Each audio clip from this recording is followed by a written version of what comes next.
चलिए शुरू करते हैं इस कहानी को एपिसोड नंबर 1 के साथ, जिसका नाम है डॉग एंड चेनसॉ। तो दोस्तों, जैसे अटैक ऑन टाइटन में मॉन्स्टर्स यानी टाइटन्स होते हैं, डीमन स्लेयर्स में डीमंस होते हैं, ठीक वैसे ही चेनसॉ मैन की दुनिया में डेविल्स होते हैं। हर डेविल के पास अलग अलग तरह की पावर्स और एबिलिटीज होती हैं। तो चेनसॉ मैन की कहानी 1997 के जापान में सेट है। हम देखते हैं मेन कैरेक्टर डेंजी को, जो कि अजीब सा सपना देख रहा था, जिसमें वो एक सुनसान गली में होता है। उसे यहाँ से निकलने का एक दरवाजा मिलता है, लेकिन तभी डेंजी की नींद खुल जाती है और डेंजी अपने काम पर निकल जाता है। रास्ते में हमें पता चलता है कि डेंजी के सिर पर बहुत सारा कर्ज है, जिसे चुकाने के लिए वो महीने में करीब 60,000 के पेड़ बेच चुका है। 1.2 मिलियन में अपनी एक किडनी, 3 लाख में अपनी एक आंख और करीब 1 लाख में अपना एक टेस्टिकल भी बेच चुका है, और अब भी उसे करीब 3 करोड़ येन चुकाने बाकी है। इसीलिए डेंजी डेविल हंटर का भी काम करता है, क्योंकि डेविल की लाश के बदले उसे काफी अच्छे पैसे मिल जाते हैं। डेंजी के साथ उसका एक पेट भी होता है, जिसका नाम पोचिता है, और ये एक चेनसॉ डेविल है। पोचिता के भौंकने से डेंजी समझ जाता है कि आसपास कोई डेविल है। ये एक टोमेटो डेविल था। डेंजी पोचिता को एक चेनसॉ की तरह यूज करता है और उस टोमेटो डेविल को मार गिराता है। इसके बाद हमें डेंजी की बैक स्टोरी दिखाई जाती है, जब वो करीब 10 साल का था। असल में ये सारा कर्जा डेंजी के फादर के ऊपर था, जो कि उन्होंने याकुजा गैंग के एक ओल्ड मैन से लिए थे। क्योंकि वो कर्जा चुकाने लायक नहीं थे, तो उन्होंने खुद की जान ले ली थी, जिससे कि वो सारा कर्जा अब डेंजी के सिर पर आ गया था। जिस दिन डेंजी के फादर को दफनाया गया था, उसी दिन ओल्ड मैन डेंजी से कहता है, कल तक 7 लाख का इंतजाम कर लेना, वरना हम तुम्हारे टुकड़े टुकड़े कर देंगे। कुछ देर के बाद ही डेंजी के पास एक चेनसॉ डेविल आता है, जिसे देख शुरू में डेंजी डर जाता है, लेकिन फिर वो देखता है कि ये डेविल पहले ही घायल है, यानी कि वो दोनों मरने वाले हैं। लेकिन फिर डेंजी डिसाइड करता है कि उन्हें एक दूसरे की हेल्प करनी चाहिए। डेंजी ने सुना था कि इंसान का खून पीने से डेविल हील हो जाते हैं, तो डेंजी अपना हाथ आगे करके एक कॉन्ट्रैक्ट ऑफर करता है। वो अपने खून से पोचिता की जान बचाएगा। बदले में पोचिता को डेंजी की मदद करनी होगी याकुजा से बचने में। अगले दिन डेंजी पोचिता की मदद से एक छोटे से डेविल को मार देता है और याकुजा से कहता है कि वो उसे डेविल हंटर की तरह हायर कर ले, और वो ऐसे ही धीरे धीरे करके उनका सारा कर्जा चुका देगा। अब क्योंकि डेविल की ब्लैक मार्केट में अच्छी कीमत मिलती है, तो ओल्ड मैन इसके लिए मान जाता है। कहानी वापस प्रेजेंट में आती है। ओल्ड मैन यहाँ आकर कहता है कि ब्लैक मार्केट में इस टोमेटो डेविल की कीमत करीब 4 लाख है, लेकिन डेंजी की मैनेजमेंट फी और बाकी कॉस्ट काट कर उसे सिर्फ 70,000 ही दिए जाते हैं, और इसमें से पानी का बिल और बाकी खर्चा निकालने के बाद डेंजी के पास सिर्फ 1800 ही बचते हैं, जिनसे उसे पूरे महीने गुजारा करना था। डेंजी पोचिता से कहता है कि आज भी उन्हें डिनर में एक ब्रेड खाकर ही काम चलाना पड़ेगा। इतने सालों में गरीबी में जीने के बाद डेंजी के लिए ये कोई बड़ी बात नहीं थी। तभी याकुजा का ही एक मेंबर डेंजी के पास आकर उसका मजाक उड़ाता है और उससे कहता है कि अगर तुम ये जलती हुई सिगरेट निगल लो तो मैं तुम्हें 100 रुपए इनाम दूंगा।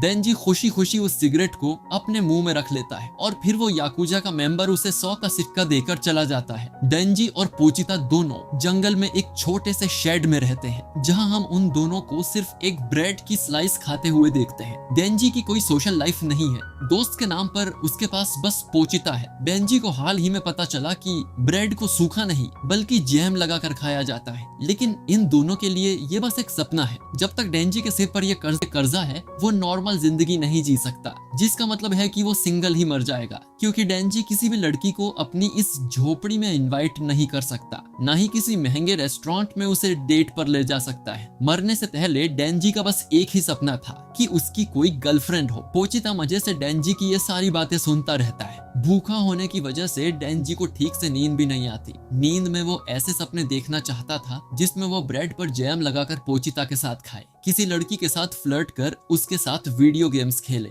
और उसे गले लगाकर सो जाए। बेसिकली वही सब चीजें हैं जिनके सपने हर टीनेजर देखता है। तभी अचानक डेंजी खांसना शुरू कर देता है और उसके मुंह से खून बाहर आता है। डेंजी की मदर को दिल की बीमारी थी, जिससे उनकी मौत हो गई थी, और लगता है कि ये बीमारी अब डेंजी को भी लग गई है, मतलब कि कुछ ही समय में डेंजी की भी मौत हो जाएगी। तभी ओल्ड मैन डेंजी का दरवाजा पीटने लगता है और बोलता है कि उसे आज एक और डेविल मारना है। डेंजी को ओल्ड मैन शहर से दूर एक बड़े से वेयर हाउस के पास लेकर आता है। डेंजी ओल्ड मैन के पीछे पीछे चलने लगता है और अचानक ही पीछे एक आदमी डेंजी और पोचिता दोनों के अंदर तलवार घुसा देता है। असल में ये ओल्ड मैन की चाल थी। ओल्ड मैन चाहता था कि उनकी गैंग यानी याकूजा और पावरफुल बने, जिसके लिए उसने खुद भी एक डेविल से कॉन्ट्रैक्ट कर लिया। उन्हें डेविल की पावर्स चाहिए थी और उस डेविल को डेविल हंटर्स। लेकिन याकूजा के लोग बहुत ही बड़े मूर्ख थे, क्योंकि उन्होंने एक ज़ॉम्बी डेविल से कॉन्ट्रैक्ट किया था जिसकी पावर्स थी कि वो इंसानों को ज़ॉम्बी बना सकता है, जिसके बाद वो ज़ॉम्बी डेविल के गुलाम बन जाते हैं। तो बेसिकली सभी याकूजा अब ज़ॉम्बी डेविल के इशारों पर काम करेंगे। और क्योंकि इसे डेविल हंटर्स से नफरत है, तो वो अपने सभी ज़ॉम्बीज को ऑर्डर देता है कि वो डेंजी के टुकड़े टुकड़े करके कचरे में डाल दे। डेंजी किसी तरह से यहाँ से भागने की कोशिश करता है, लेकिन कोई फायदा नहीं होता। सभी ज़ॉम्बी उसे बार बार स्टैप करते हैं। मरते हुए डेंजी सोचता है कि उसे तो अमीर बनने की भी चाह नहीं थी, वो सिर्फ एक नॉर्मल जिंदगी जीना चाहता था, लेकिन वो भी उसके नसीब में नहीं है। खैर, ज़ॉम्बी डेंजी और पोचिता के टुकड़े टुकड़े करके दोनों को कचरे की पेटी में डाल देता है। डेंजी की मौत हो चुकी थी और पोचिता भी बस मरने ही वाला था, लेकिन तभी डेंजी का एक बूंद खून पोचिता के मुंह में आ गिरता है, जिससे कि पोचिता थोड़ा हील हो जाता है और उसे डेंजी की कही एक बात याद आती है। जब वो एक्स्ट्रा पैसे कमाने के लिए पेड़ काटा करता था, तब डेंजी ने पोचिता से कहा था कि एक दिन वो जरूर डेविल से लड़ता हुआ मारा जाएगा, जिसके बाद पोचिता या तो भूख से मारा जाएगा या तो कोई डेविल हंटर उसे मार देगा। लेकिन डेंजी ने सुना था कि कुछ डेविल्स में ऐसी पावर्स होती हैं कि वो किसी मरे हुए इंसान की बॉडी पर कब्जा कर सकते हैं। तो डेंजी चाहता था कि अगर वो मर जाए तो पोचिता उसकी बॉडी को पजेस कर ले और याकूजा से कहीं दूर भागकर एक नॉर्मल जिंदगी जिए। प्रेजेंट में पोचिता ऐसा ही करता है और खुद को डेंजी की बॉडी के साथ मर्ज करने लगता है, लेकिन डेंजी की बॉडी पूरी तरह से हील हो जाती है और वो दोनों आखिरी बार एक दूसरे से बात करते हैं, जिसमें पोचिता भी इंसानों की तरह बोल पा रहा था।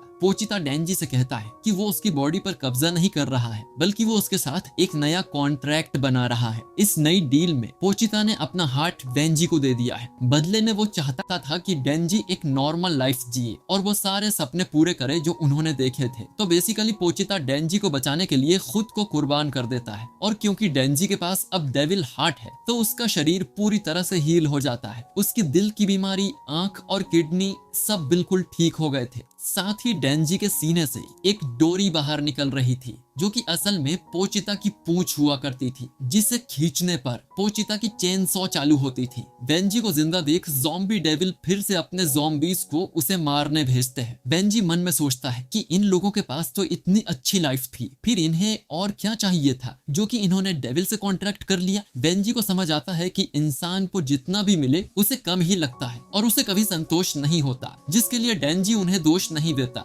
लेकिन क्योंकि ये लोग डेंजी के सपने के बीच में खड़े थे, तो उसे इन सबको मारना ही पड़ेगा। ये कहकर डेंजी अपनी डोरी खींचता है, तभी ढेर सारे ज़ॉम्बी उसे नीचे गिरा देते हैं। अचानक यहाँ एक चेन सॉ चालू होने की आवाज आती है और डेंजी ज़ॉम्बी के ढेर को काटते हुए बाहर निकलता है। असल में पोचिता की चेन सॉ पावर्स अब डेंजी में ट्रांसफर हो चुकी है। उसके दोनों हाथ और सिर पे चेन सॉ आ गई थी और इस तरह डेंजी चेन सॉ मैन बनता है। अब डेंजी ज़ॉम्बी को काटते हुए ज़ॉम्बी डेविल तक जाता है और उसे भी बीच में से काट कर मार देता है। डेविल के मरने के बाद भी सभी ज़ॉम्बीज डेंजी की तरफ बढ़ने लगते हैं। डेंजी को समझ आता है कि अगर उसने इन सबको मार दिया तो वो कर्जे से मुक्त हो जाएगा, क्योंकि याकूजा में कोई जिंदा ही नहीं बचेगा। साथ ही इन लोगों ने उसे डेविल मारने के लिए हायर किया, तो डेंजी वही कर रहा है। अब डेंजी एक एक करके सभी ज़ॉम्बीज को गाजर मूली की तरह काटना शुरू कर देता है। कुछ देर में सुबह हो जाती है और इस वेयर हाउस के पास एक और गाड़ी आकर रुकती है। इसमें कुछ पब्लिक सेफ्टी डेविल हंटर्स बाहर निकलते हैं, जो कि असल में गवर्नमेंट के लिए काम करते हैं और ये लोग भी यहाँ ज़ॉम्बी डेविल को मारने ही आए थे।